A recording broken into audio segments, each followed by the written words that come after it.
Welcome to episode 23, Tell the Tape. Tonight we're going to be joined by Marcellus Bowie, CEO and founder of Legit Stats. My guy, met him out when I first started covering the PYBL. You know, he's built this business from the ground up, graduate of VSU. What to do, Miles, Jeff? Yeah, I'm going to have him on here. Let's get it going. There he is.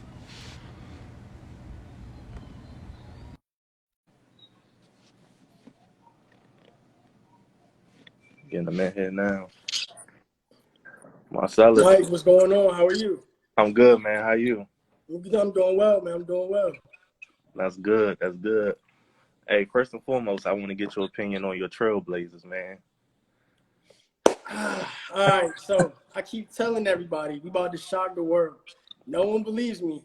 We going to the shit, yo. This is our year. I haven't been keeping up like I should, but, you know, I can see that. Yeah, man. Like, we got healthy pieces, you know what I mean? We got size on the inside. Like, it's our year, man. Man, I was like, I'm gonna get Silas on here. I'm gonna let him talk his talk about Portland, man. Because I swear you're the only Portland fan I know. Dog, I'm the only Portland fan I know. Like, and I've been a Portland fan for since middle school, elementary, since I had Damon Stoudemire. Like, everybody's like, the Trailblazers, they always lose. And I'm like, our time is coming. It ain't came yet, but it's on the way. See, we would have been arguing because, you know, when the Lakers beat the Portland in that 7-game series, we would have just been talking trash. I believe it. And see, that was when I was still, I was young. Everybody was trying to find a team because, everybody was kind of a Fake Me Out Bulls fan. We were just finding out about basketball. But yeah, I ended up landing with the Trailblazers because they were kind of a unique team. They always had decent pieces, and I've been rocking with them ever since. No, I respect that. Hey, man, before all this, before everything shut down, you was living life. You was in Panama, right? Yeah, man. I went to Panama right in the middle of February and came back right at the end of February, right before everything shut down. So I'm glad I got a chance to go because right when we came back, they're like, yo, have you been to Italy or China? We were like, nah. They're like, all right, bet. Like, you don't got nothing to worry about. Next thing you know, a week later, I'm at a softball game. Like, yeah, they about to cancel the season. I'm like, dang, this is like their first home game. So they had a doubleheader. The second game, they did senior night. Yeah. And they were like, yeah, we need somebody to announce. So can you announce? I'm like, dog, I ain't never did this in my life, man. Like, you talk about senior night, girls' names. Yeah. I was nervous, but yeah. So it was crazy to see the transition of how everything just shut down so fast. No, it definitely was. Man. Hey, man, can you give us a quick background? Quick, rundown of your history with sports? Yeah, for sure. I guess as far as just playing sports, I always played. I played when I was, young kid, playing football, playing basketball, playing soccer. And then from there, I ended up going to Bishop O'Connell High School. Went there for 2 years, played basketball and football, and then transferred to Parkview. Ended up going to college where I ended up getting an internship working with the sports information department. So I was doing that for 2 years. And then after that, I ended up working with the EYBL because they were actually – the supervisor lived in Richmond. So we had heard that I was at Virginia State. I was an intern. I was a really good statistician. I did all the sports for the school and asked me if I wanted a job with the EYBL. And I'm like, I'm a junior in college. So I'm like, yo, this sounds super lit. Yeah. Next thing you know, I end up doing that. We flying around the country watching games, Jabari Parker and Julius Randle, and they playing against each other. I did that for a couple years. And then after that, it was time to graduate. And I was just like everybody else, all the other students in America, I don't know what I'm about to do. I've been in school, going to parties, and not going to class. I don't know. I got to pay bills. Next thing you know, ended up, deciding to move back to the D.C. area and start a sports analytics company, and things have been going ever since. All right, cool. That's definitely where I want to pick up at. So what made you say, I did this in college, and you got some great experience with VSU and with Nike. What made you say I'm just going to go out on my own and get it done? I mean, honestly, I've always thought about, that it would be a cool thing to do. My father was always kind of pushing me to be an entrepreneur. He had, he has a lot of entrepreneurial spirit. He was always saying, you can do this. You don't need anybody else. You don't have to worry about this. You can do all these things yourself. And it took pretty much my entire college career. And then once I finally graduated and I was in that position of, what am I going to do? I just thought, hey, well, let me try to, give this a shot and do it while I'm young. If I fail, then I fail. Hopefully I met some good connects along the way to give me another job. But if not, if I don't fail and I do well, then I'll be living a dream. So that was, Exactly. what I was trying to do. That's what I'm shooting for. So was there any nervousness when you first started? Oh, yeah. I was mad nervous. No, I was super nervous. Like, I'm calling people on the phone, like, are they even going to answer? Mad people didn't answer. I got a lot of no's. I tell people the story all the time. Like, when I first started, I sent an email to every high school coach in the DMV, girls and boys, some assistants too. And I got so many, either no's, take us off your mailing list, like all kind of stuff. And I'm like, I think that this would really help a lot of teams, and it, will help a lot of teams. And I got a lot of no's. So that only, kind of like compiled onto all the nervousness I already had. But you just gotta stick with it, stay persistent. So, but I was definitely very nervous to tell my parents, like, I just went to school for 4 years and I'm about to start my own company and I'm not gonna make a lot of bread in the beginning. Like, it was definitely, I was definitely nervous in the beginning, but it paid off. What year was that? That was 2013. I 2013. graduated in the winter of 2012, so I had to get that extra semester. And then I worked for Nike until the end of 2013, and then I started my own thing. Okay. Who were some of the first, what was that first, 2 or 3 yes? Who gave you those first few yeses? The first few yeses was one. Okay, so Loudoun Valley High School, that was my first yes. I had played at Bishop O'Connor, I was playing JV, and I had went to Coach Wooten's camp, and I had like a few times I had a coach Kenyama McFarland. And he ended up being the JV coach at O'Connor when I played there, played for him, and then I just randomly saw him in the mall. And I told him, hey, I have this company I'm starting, I have this idea, He's like, oh, well, my girls are gonna need some stats. Would you work with us at Loudoun Valley High School? I'm like, I'll work with anybody, though. Like, so that was my first yes. From there, I ended up working with the Round Ball Classic out in Hagerstown, Maryland. That was my second yes. And actually, they had told me no at first. They said they didn't want to have stats. They had never had it. And after a while, they looked into it. They're like, maybe it is a good idea. And I've been working with them ever since. That was my second one. And my third one was Bob Gagan, actually with the Capital Classic. And I had told him, like I wanted to, get involved with stats. Miss Terry Wooten, I had an internship with her in college. She told me to reach out to Bob Gagan, and that ended up being my third yes. And, that was the Capital Classic. And I kind of just took off from there. Yeah, Round Ball Classic and Capital Classic. Once you had those two names associated with the company, I'm sure a lot more people were more open to it. Oh, yeah, for sure, especially because they're all-star games. So there's Yeah. a bunch of different coaches, a bunch of different parents that, hadn't really seen it before, especially that was, 5-6 years ago now. So it definitely helped me, kind of spread the brand out, pretty early. Yeah. So at that point, was it just you, or did you have your team yet, or was it just you going out there?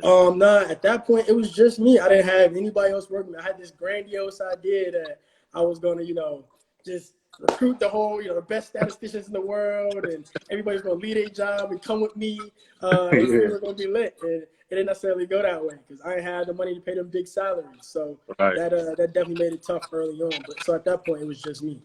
Okay. And like, what is that? I know you went out to Hagerstown. That's a nice, good trip. Like, when did you really start traveling, hitting the road? Because I know you've been all over the country now, but like, when was you first hit the road? Yeah, Hagerstown was a nice little trip. The first time we ever hit the road was I don't think we went anywhere in 2014. We went to Salisbury, Maryland for the Governor's Challenge, which at that time was a really good event. I really liked it, but I thought I had a lot of potential. It ended up growing to be the biggest event in the country. At that time, it was like maybe 30 teams, 35 teams, and now it's like over 100. So that was our first kind of, trip to hit the road, and, kind of be staying in hotels. But really out of town, we went to Super Soft All-American Camp down in Atlanta. Clay Day, I reached out to him, and we went down there, and that was the year. Like, there was some hitters, Zion Williamson, Keldon Johnson was there, Tyler Harrow was there, Romeo Langford. Like, it was some crazy hitters down at that camp. And, once we did that, I was like, man, we can kind of do this, everywhere. Like, I like this. This is kind of fun. So, that was our first event that we really, hit the road for. And I'm glad you mentioned some of those players. That was something I'm going to ask later, but I'm just going to ask you now. Like, who are some of like your favorite players that you saw early on? Like, because you saw a lot of players early on before national media got involved. Yeah, for sure. Favorite players I saw early on. Dang, I always liked Devin Booker. It's crazy to see him doing this right now because I remember like he played for Alabama Challenge. And I mean, they weren't really no good as as far as on the EYBL circuit. He was kind of a lot smaller. He was more of a shooter, but he was just good. Like it was almost like those players that you look at the stat sheet. Next thing they got 20 a game, and it's like he always has 20. Like he was Yeah. just a good player. And he didn't have a lot of hype back then, but he was one of my favorites. Julius Randle.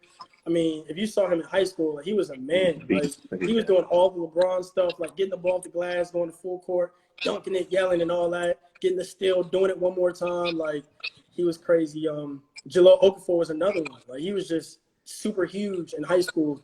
He was pretty dominant. I mean, then you can go to middle school. I mean, I tell people all the time, Jarris Walker's probably the best player I've ever seen at like 6th, 7th, 8th grade. Like, Yeah, I see so you. players like Hey, him, I see you going Ryan to bat for Conway. him every day on Twitter. Every time you go to bat for him, I see it every single time. No, Man. every time. I tell people I've seen it. Like, if I Yeah, would have seen yeah, Imani Bates in 8th grade doing all this crazy stuff, maybe I'd feel differently. But I saw Jarris doing it. Like, so it's a little bit different. I saw Ryan Conway go for almost 50. Like, it's a little bit different for me. So yeah.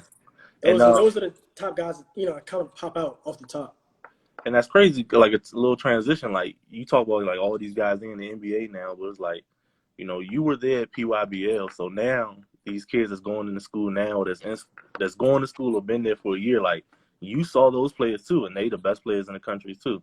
Yeah, for sure. It's always kind of crazy because when they're younger, you kind of forget that they're you kind of think that they're older automatically because they're so big a lot of times. So Yeah, you're like, yeah, oh, this kid is like 11, 12 years old. This is a real boy right now. You yeah, forget that they're that young.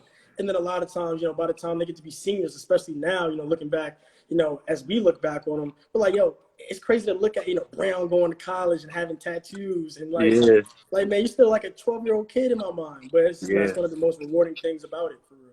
yeah. Seeing that growth, it feels good. Like some of It them, does. like I mean, just like using Bray as an example, like you get to know their parents, they're always around, so it's just Yeah. like you really watch this kid grow up and like they becoming grown men and women, and it's wild.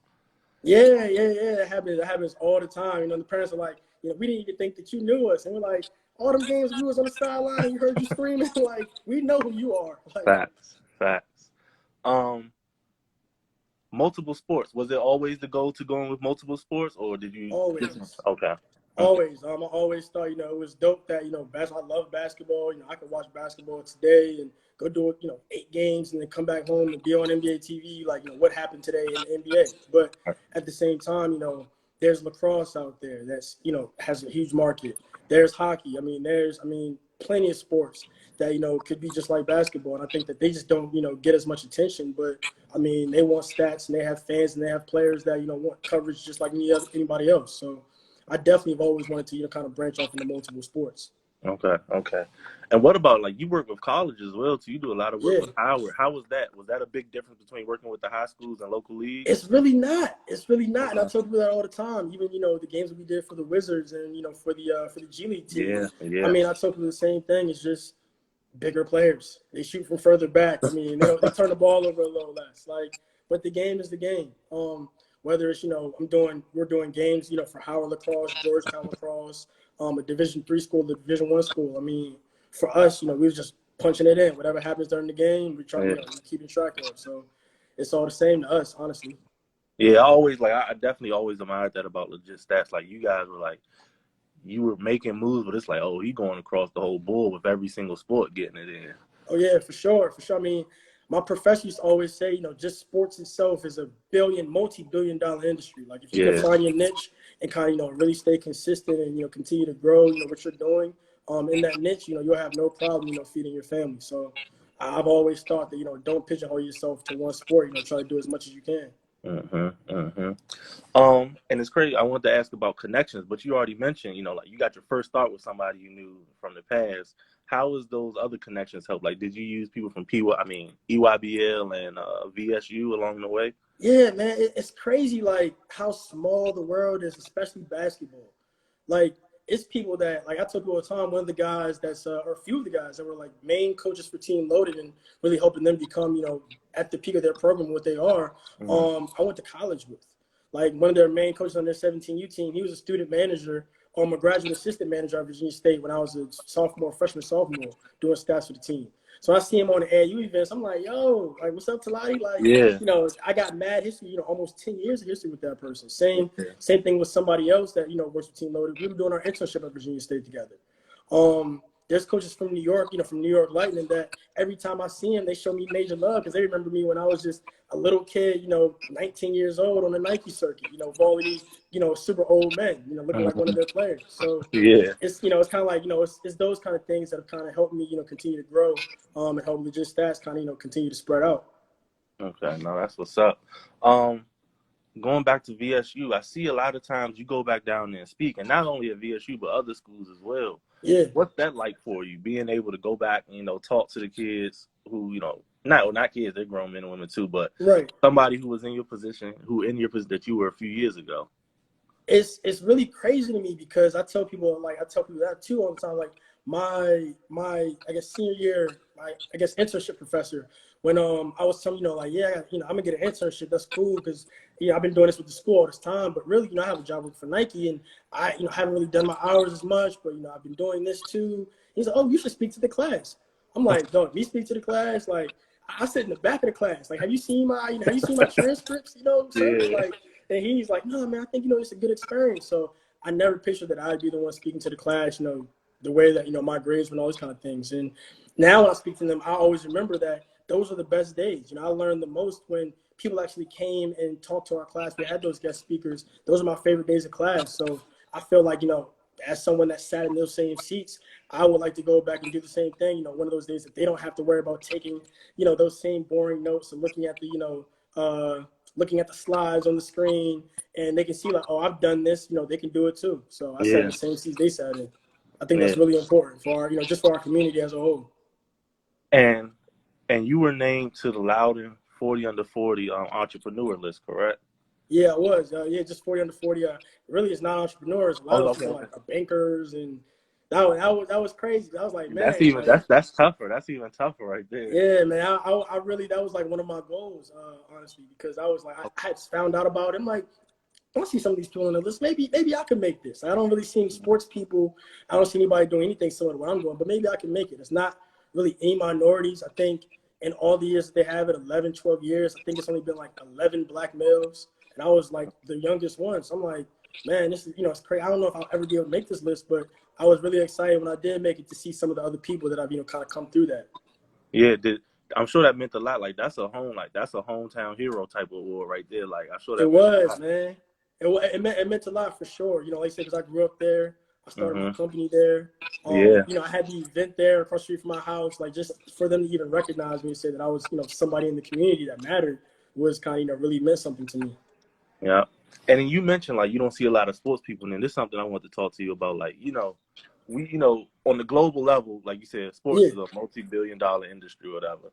But I think a lot of times, like you making that 40 under 40 list, that shows like, okay, even on a smaller scale, you can still make a living and build a business around sports. For sure, man. And it's funny because I always like it really matters. Like people like you and me, I feel like we really matter because I think that there's a lot of people that would want to do what they love and that they, they're too nervous or they don't think like they can do it or, it's not like it's going to be easy. But if you really enjoy it, then, it is possible to make a living. And, people like yourself have shown that. So I think that, those kind of mentions on the list are good to show in that there's people that are out there to help you. Like if you, are somebody that wants to work in sports, there's plenty of people that are out there to help you that, probably look just like you. So I think that, things are like that are important, honestly. Yeah, and there's big respect to you for always, like when I see every time you go somewhere to speak, I'm like, that's big respect. Like you said, those kids, they need to see somebody that look just like them doing big things. Yeah, man, because we were there not too long ago. Like, not long ago at all. Like, I know you can remember Frostburg like it was yesterday. Like, what is it like? So, like, when you go speak to those students or recent graduates, what are some of the things you tell them outside of it's gonna take a lot of hard work, the cliche stuff. But what are like some of the small things you tell them make a world of difference? I know one of the things that I always say is, believe in yourself. Like, I ain't necessarily believe in myself for a number of reasons. And, I think had I believed in myself, a lot more earlier on, even today, I probably would have gotten farther. You have so much negative self-talk sometimes that you talk yourself out of, doing something great. Like, you don't do that. Just try your best, believe in yourself, and you'll accomplish a lot.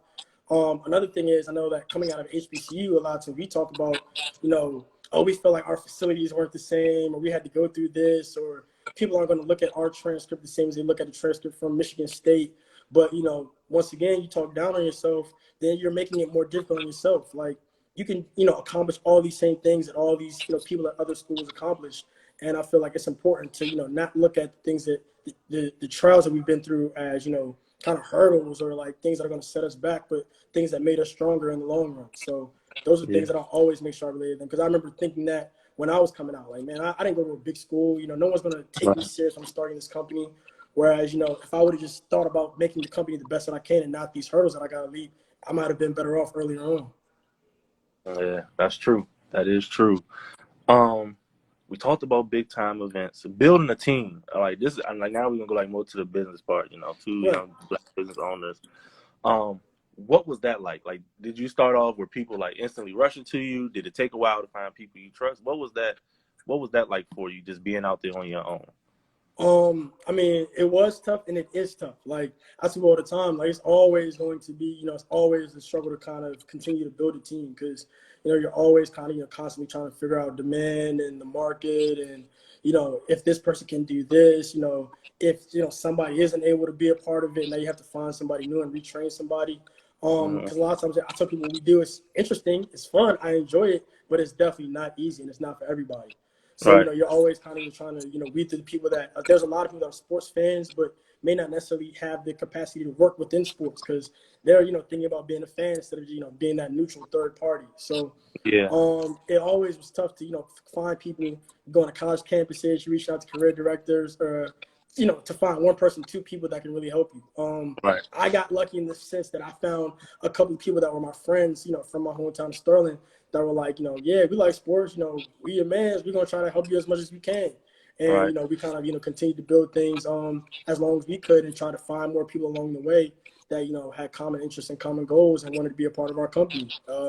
And I just continue to grow it from there, now that we're, going to different cities across the area, or just across the country. And just trying to grow. We're just trying to find people all across the country and all across the world because there are people that say, we want you to come into Toronto. We were in Panama. They're like, yo, we don't have stats in Panama. Can you just stand like, Dad, I got to find people down here too? But that's a good Yeah. problem to have, though. So, Yeah. No, that's a great problem. always just trying to find, people that are interested in that, that like to make money watching sports. Mm-hmm.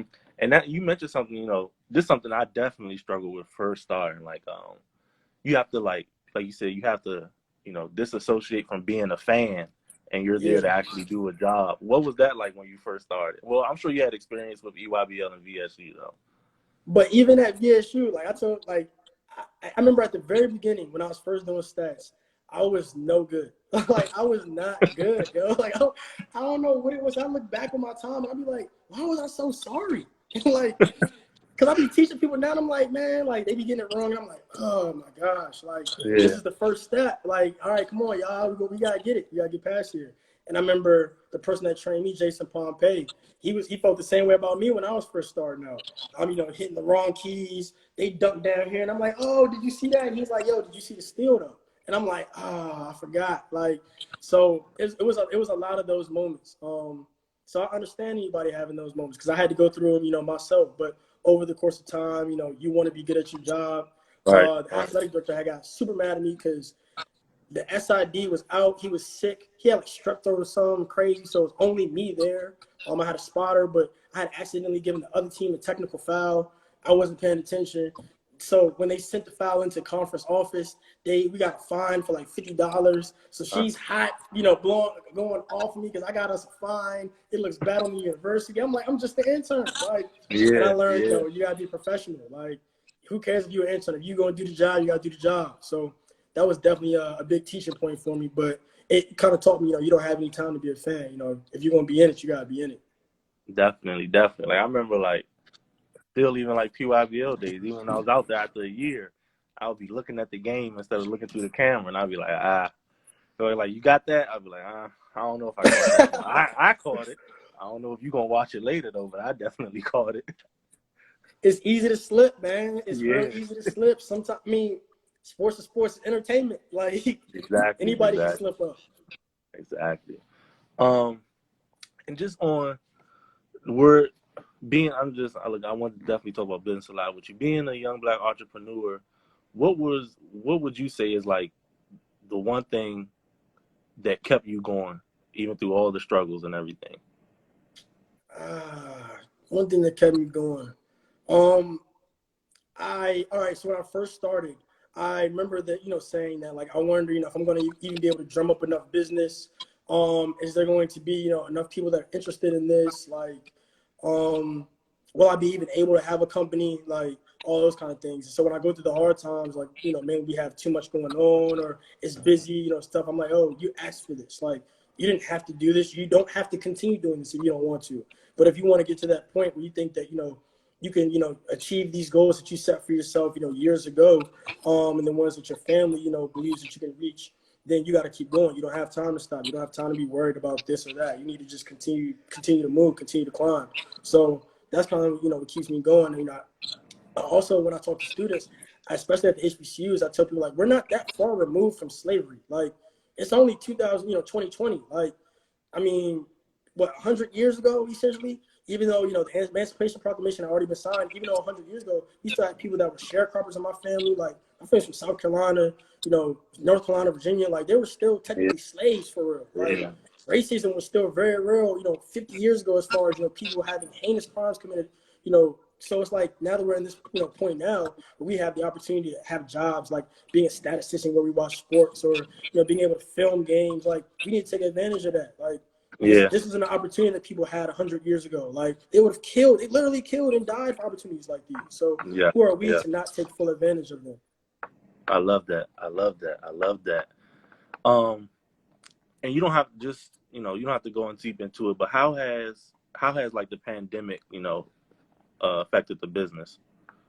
I mean, well, we're not doing any events right now because I know one thing. I've been scared to get corona. Like I've been like, I know people are getting over it, but at the same time, I don't know. It's something about it. I'm not really trying to be as much, kind of coming into as much contact with it. But we're going to Yeah, start back soon. But at the same time, it's definitely giving me a chance to kind of rest.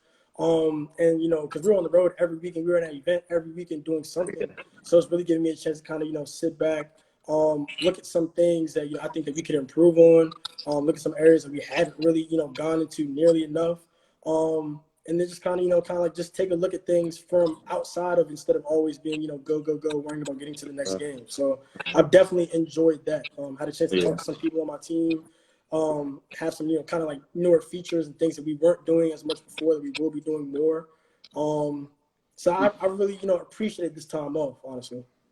Yeah, no, that's definitely like, I think like for especially for small businesses, definitely it was a great time to like pivot, go in another direction or just improve on the Yeah. small things that'll take your business to that next level.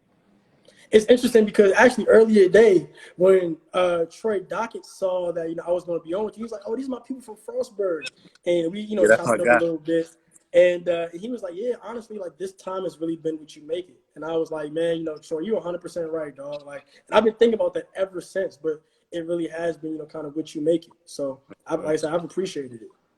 Yeah, yeah. Troy's my guy. He's a shooter, like a shooter. Yeah, man, I know Troy since I was like in sixth grade. We played AU Oh, basketball together at Ashburn.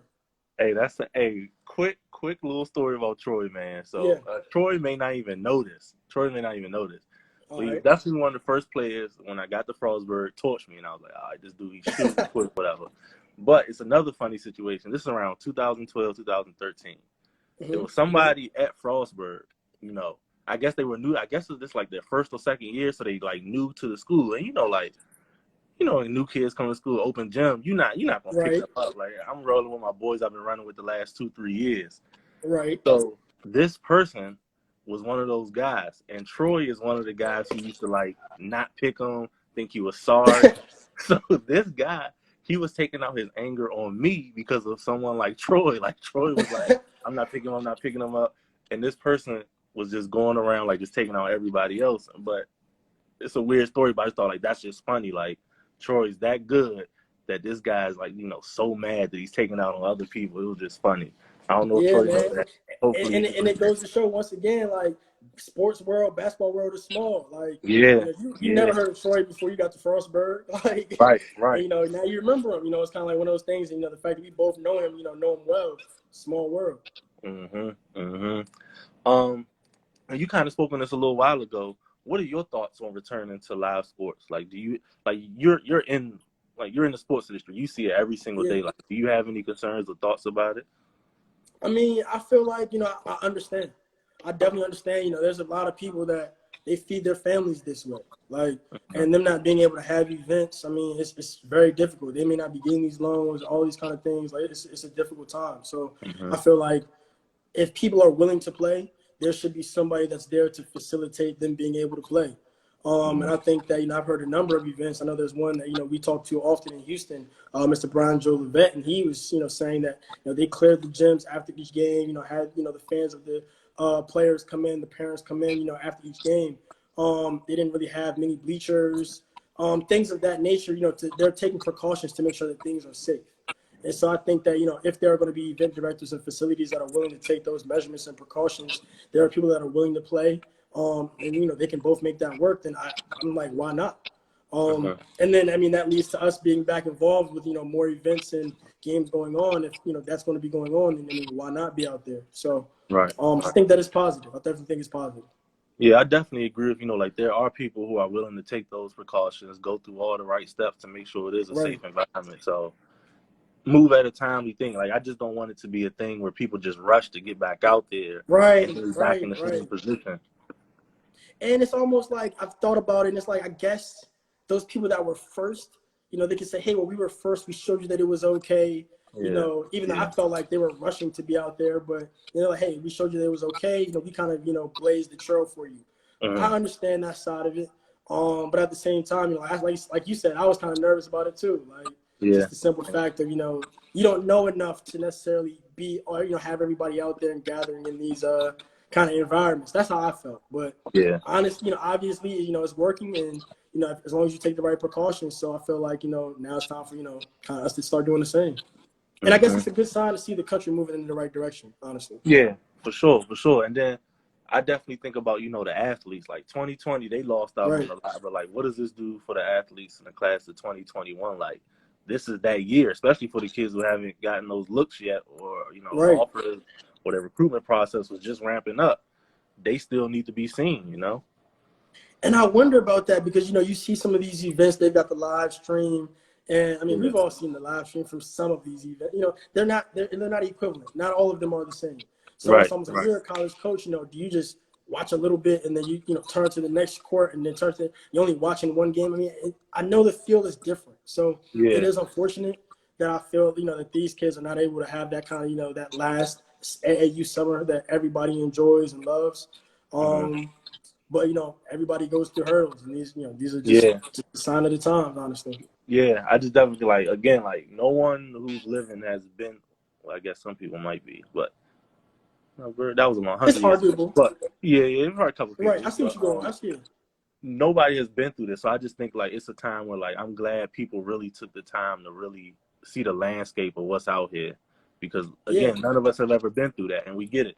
The kids have to go to school. People need normalcy for various reasons, but it was just a wild time. Like I just never thought like that this would ever happen, because when everything was shutting down, it was about to be Maryland State playoffs, and then at first like, oh, they're not letting media in, and then it was like, oh, but they only letting players and coaches in, nobody else, and then it was just boom, it's done. And then it was like weird because when it first happened, everybody's taking it serious, but then it was kind of the notion, oh, we'll be back in 2-3 weeks. Then 2-3 weeks went by, and then it just kept getting pushed back, and then you have to finally realize this ain't happening. It's a no-go. It's crazy. And it's crazy because earlier, right, you asked me who are the best players that I had seen, all this kind of stuff. All right. So not to jump back to a story, but I just saw that Luka Garza joined our joint, and I always felt, all right, Luka Garza, I've been such a big fan of Luka Garza the whole time. I remember, so it was mad long ago. I think he might have been a 10th grader when the first DMV Elite 80 we ever worked with. And I was like, yo, this kid, like, Luka Garza, I heard of him because he lived in Reston. I didn't know he lived in Virginia. I had heard about him, but I was like, all right. So he was real fat then, like, kind of like, I can't even explain, but he was real like Jokic. Real Okay. fat, but he could shoot. He had a nice little touch. He couldn't really run, but he was getting up and down the court. It was like, Yeah. yo, but when he gets up and down the court, they give it to him. He's a problem, but he's slow getting up and down the court. All right. Fast forward to the next year's DMV Elite 80. He's cooking. I'm like, yo, next thing you know, I start looking at the numbers. I'm like, yo, he's up there in rebounds. He's up there in blocks. My man is getting better. I'm like, I'm going to watch him. He was in a couple of showcases that we did. I'm like, yo, I like his game. My man is tough. Going to the next year, his senior year, I saw him a couple of times. I'm like, yo, Luka Garza is like that. His postings are like that. My man is losing weight. He's getting up and down the court. He's mean. He got touch around the basket. My man is nice. Still not ranked. People like, sticking on the old Luka that there was, and he's soft and all these other kind of things. So we're on a call. Me, Dave Dickerson, I think it was Marcus Helton, and Mark Giannotto. I'm not sure if Mark Stern from Capital Hoops was on there, but Mark Giannotto worked for the Washington Post. He was the main writer at the time. And I'm like, yo, this dude, Luka Garza, is nice. I think he's going to be All-Met Player of the Year. And everybody laughed at me. They laughed me out. Laughed me out.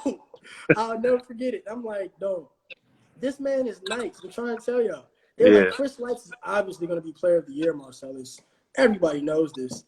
I'm like, I get it, but I'm trying to tell y'all, Luka Garza is nice. Next thing you know, Luka Garza is this dominant player at Iowa. And I'm like, I tried to tell y'all like 5 years ago. And so I forgot when I saw him on there, I had to tell that story because at the time he might not have ended up as saying like one of the best players that I had seen. If we're talking about players like Jalil Okafor that were the number one players in their class. But as we look at what he's turned into, and being a national player of the year, and and returning to college to potentially be a first-round pick, he's easily in that conversation. So when I saw him and the fact that he tapped in, had to give him a shout out because he's one of my favorite players of all time.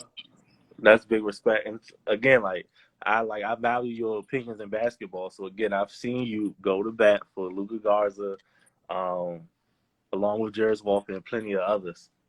And he's definitely. Hey man, I tell people all the time, I'm not right every time, but I'm right more than I'm wrong. So that's one thing I can definitely, especially about basketball, I can definitely go to bat about that. And I think that's like the best thing. Like, so you're on that sideline all the time.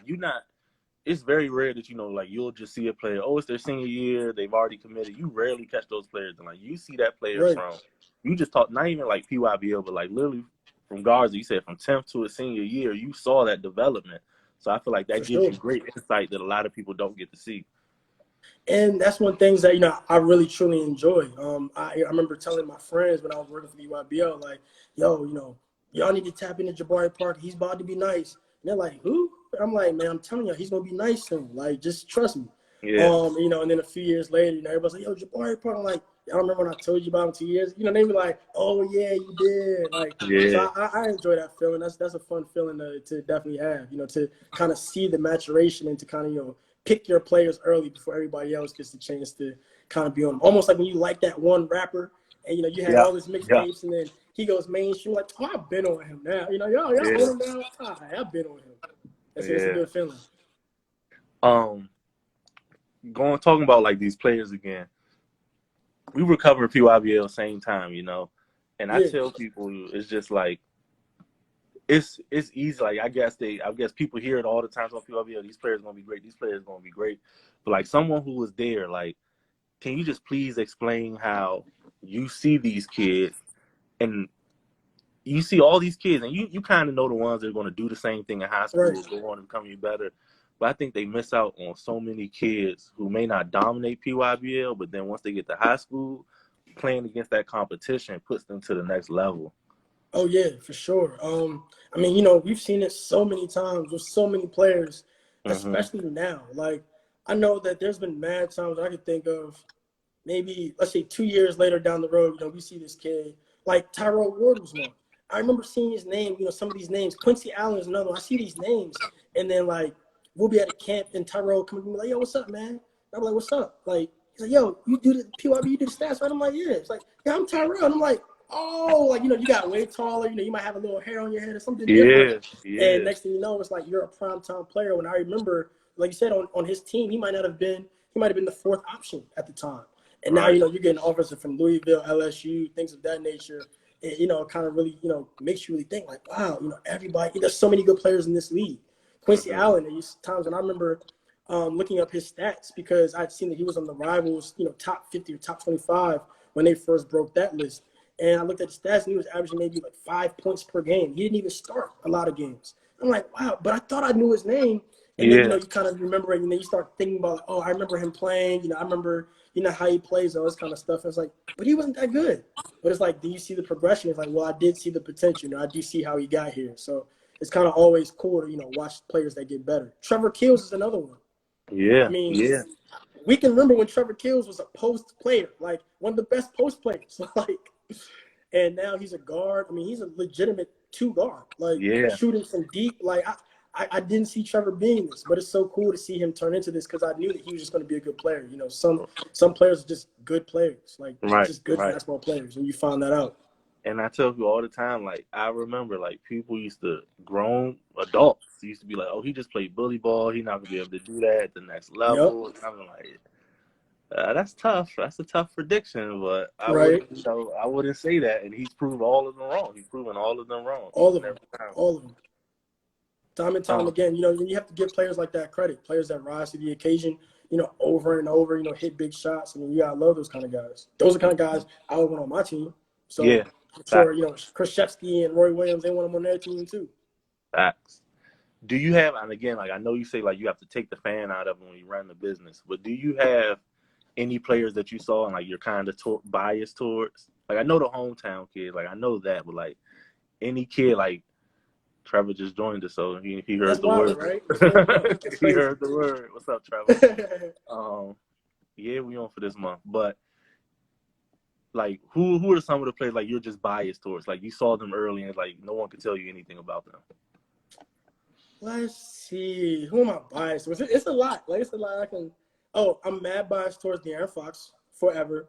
I remember when he was on that team with Justice Winslow, Justin Jackson that went to Carolina, Kadeem Lattimore. There's a couple other players that were on that team that ended up being pros. But I remember always thinking, De'Aaron Fox was a freshman on that team with all, juniors and seniors. And I'm like, he's going to be the best player. I'm always going to be biased towards him.